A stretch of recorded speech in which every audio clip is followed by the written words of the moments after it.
Welcome back to the critique. So what we have here is a really deep dive into BMW's portfolio, looking at everything from, the massive plug-in hybrid M5 all the way to the super sleek Neue Klasse EVs. Yeah, it's a fantastic overview. You've captured a brand that's basically living in two different worlds at once.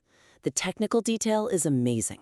I mean, you clearly get the S68 V8, the new eDrive system. But if we want to really hook the reader, we need to take all that great info and weave it into one big, explosive story. I think I know where you're going. Let's start right there. Our first point is really about core essence and engagement, bridging the old M and new electric philosophies. Exactly. You've laid out this dichotomy really well.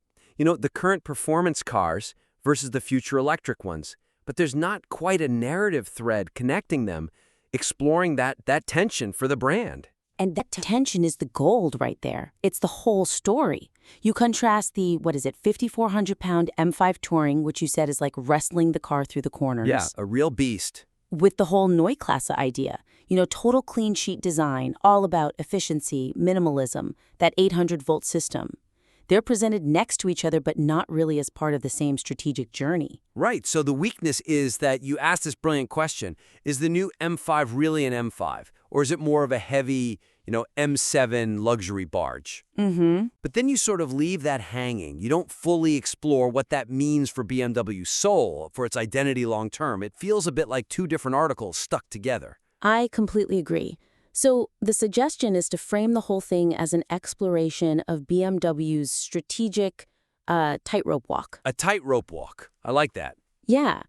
Show how they're trying to keep the old guard happy with this legacy performance, the brute force of the M5, while at the same time launching this completely radical, efficient electric future. That high-level idea becomes the lens for everything else you rate. And that gives the reader immediate context. So, for a concrete example, you could use the M5's sheer size. You made that great point about its wheelbase being longer than an old E65 7 Series. Right.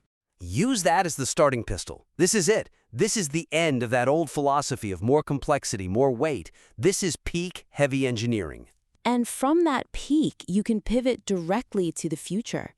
Contrast that M5 driving experience, the mechanical brute force feeling, with what the iX3 is trying to do with its core dynamic system. That's the heart of joy system you flagged in the notes, isn't it? Precisely. And you need to explain what that is, in a nutshell.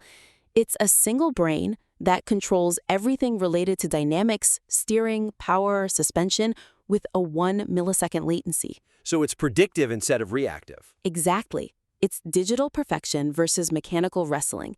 That contrast is the story of the brand right now. Okay, and to really land that point, you could show the reader how this is already happening in the real world. You can point to the new G53 series, which is still on the old platform, but it's getting Neue Klasse tech. Like the panoramic vision display? Yeah, the huge new screen and the whole dash concept. It's the physical proof that BMW is trying to build a bridge between these two worlds. That's a really strong anchor.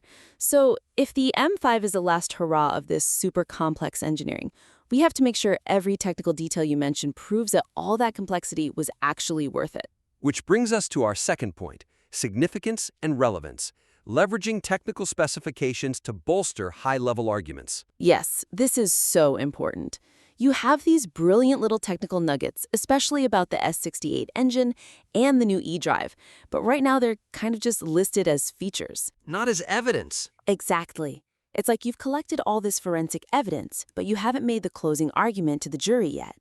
You mentioned the S68 V8 has twin-scroll turbos and 18% stronger rod bearings. That's amazing stuff. But the reader might just skim past it. Right. The weakness is that the incredible value of these invisible engineering choices gets lost. You're missing a chance to really show the reader BMW's obsession with quality. So the suggestion is pretty straightforward. Reframe those technical details. Use them to prove a point about what the engineers were trying to achieve. Back up your implied argument that BMW tends to underpromise and overdeliver. Let's start with the M5's engine. You mentioned the S68 has those stronger internals, specifically the 18% stronger rod bearings.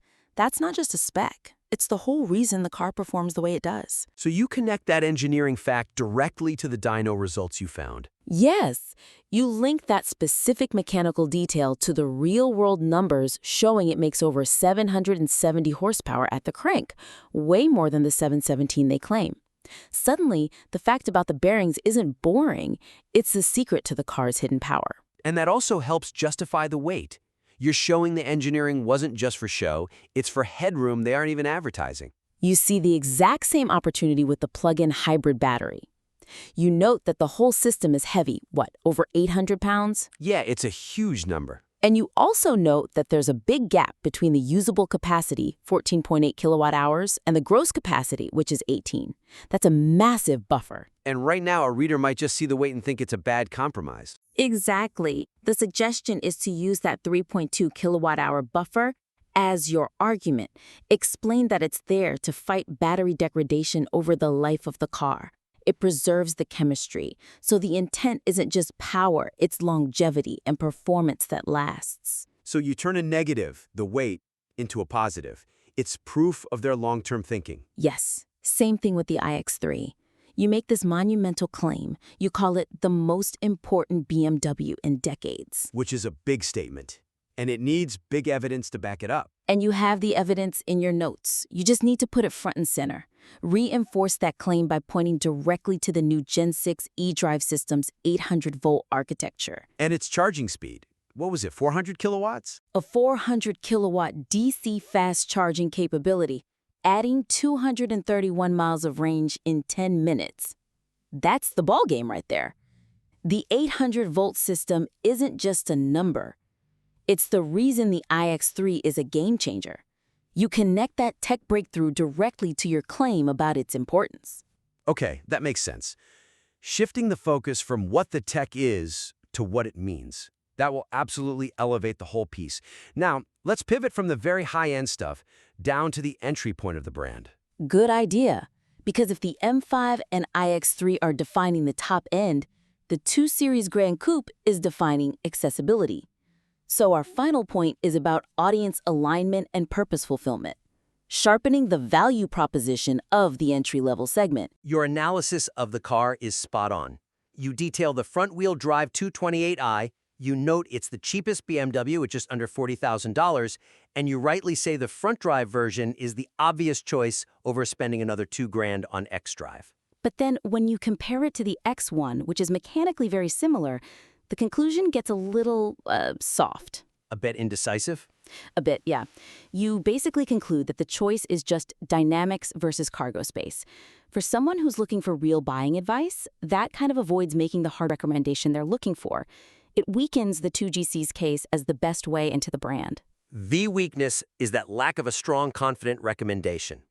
The whole section needs to really hammer home the 2 Series Gran Coupe's edge as this super efficient, value-focused choice for someone who cares about the driving feel. So the suggestion is to go beyond just analyzing the price. You need to give the reader a clear, actionable guide on how to maximize that value.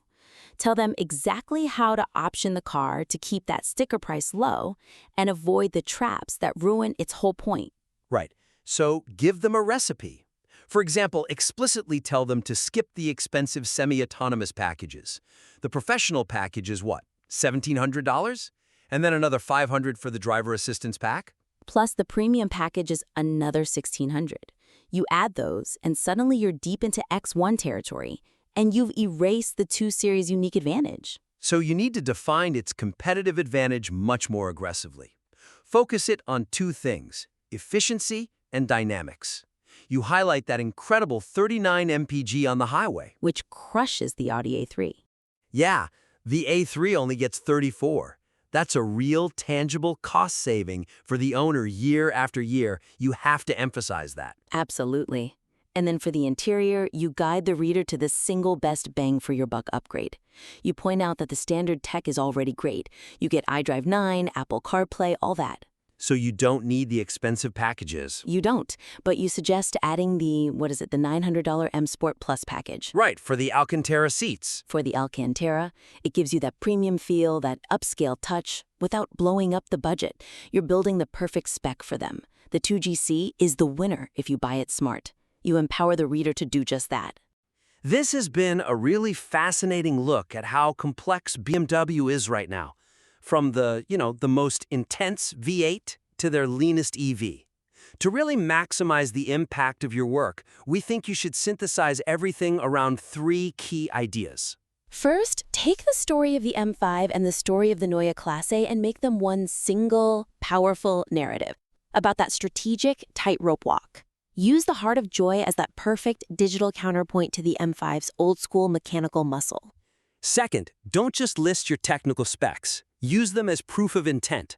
Show how those stronger rod bearings in the S68 directly lead to the 770 horsepower dyno numbers, and how that big battery buffer in the PHEV is there to justify its 800-pound weight with long-term durability. And finally, sharpen the argument for the 2 Series Gran Coupe. Give your reader concrete, actionable advice on which options to skip to keep it that aggressive, fun-to-drive entry point that you already know it is. If you can weave those 3 elements together, what's already a very strong piece of work will become a truly stunning analysis. We invite you to synthesize these concepts and please submit it again for another critique.